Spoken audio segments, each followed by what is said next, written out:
Kodaikanal Brian பூங்கா 62வது மலர் கண்காட்சிக்கு தயாராகி வருகிறது.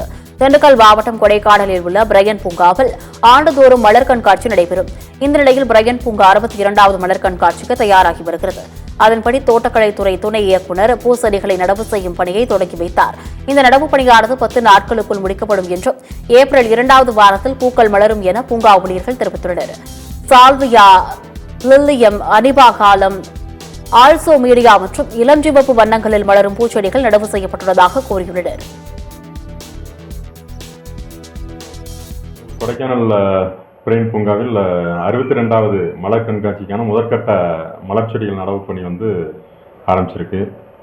இன்று இதில் முதல் கட்டமாக 6 வகையான மலர் செடிகளை நடவு பணியில் ஈடுபடுத்தி இது ஒரு 7 நாள் 10 நாள் வரைக்கும் நடவு பணி நடக்கும்.